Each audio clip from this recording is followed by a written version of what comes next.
આમોદ તાલુકામાં ચોમાસાની મોસમ બરાબર જામી હોવા છતાં ખેડૂતો યુરિયા ખાતરની તીવ્ર અછતનો સામનો કરી રહ્યા છે. પાક વાવણી અને પોષણ માટે અત્યંત જરૂરી એવું ખાતર સમયસર ન મળતા ખેડૂતોમાં ભારે રોષ જોવા મળી રહ્યો છે અને પાક ઉત્પાદન ઉપર માઠી અસર પડવાની ભીતિ પણ સેવાઈ રહી છે. ખરીફ પાકોની વાવણી ચાલી રહી છે અથવા તો પાકને યુરિયા આપવાનો સમય પાકી ગયો છે, ત્યારે બજારમાં ખાતર ઉપલબ્ધ ન હોવાથી ખેડૂતો મુશ્કેલીમાં મુકાયા છે. અનેક ખેડૂતોના મતે યુરિયા વગર પાકનો વિકાસ અટકી જશે અને આખી સિઝન પણ બગડી જશે. ખેડૂતોની આ સમસ્યાને વાચા આપવા આજે આમોદ તાલુકા કોંગ્રેસ સમિતિના પ્રમુખ નરેન્દ્ર પટેલ અને કેતન મકવાણા સહિતના અગ્રણીઓએ આમોદ મામલતદારને આવેદનપત્ર સુપરત કર્યું હતું. આવેદનપત્રમાં તાત્કાલિક ધોરણે યુરિયા ખાતરનો પૂરતો જથ્થો ઉપલબ્ધ કરાવવાની માંગ કરાઈ છે, જેથી ખેડૂતોને પાક નુકસાનથી બચાવી શકાય. ખેડૂતો હવે સરકારી તંત્ર ક્યારે ખાતરનો જથ્થો પૂરો પાડે છે તેની રાહ જોઈ રહ્યા છે. આજ રોજ આમોદ તાલુકા કોંગ્રેસ સમિતિ દ્વારા આમોદ મામલતદારશ્રીને આવેદન પત્ર પાઠવવામાં આવ્યું છે.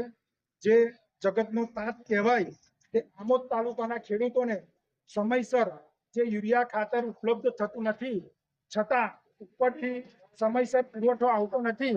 તે માટે અમે આજે મામલતદારશ્રીને રજૂઆત કરી તથા આવેદનપત્ર આપ્યું અને મામલતદારને કીધું કે તાત્કાલિક યુરિયા ખાતરનો જથ્થો સમયસર પૂરો પાડવામાં આવે તો ખેડૂતને આર્થિક રીતે સદ્ધર થાય અને ખેડૂતોને પડતી મુશ્કેલીનો અંત આવે, એ બાબતે અમે આજે રજૂઆત કરી છે. આજ રોજ ખેડૂતોને સોસાયટીની અંદર છે મંડળીઓ અહીંયા ખાતર મળતું નથી. અમારા એક સોસાયટીમાં પડતો અઢીસો લીધી છે અને મારે અમારે આપવું કેવી રીતે અને એની પાછળ પૂરેપૂરી તમારે 500 ગુણ જોતી હોય તો એની પાછળ તમારે ડાય ખાતર અથવા ટોચ ખાતર લેવું પડે છે અને ટોચ અમને પૂરી ટોલી મળે.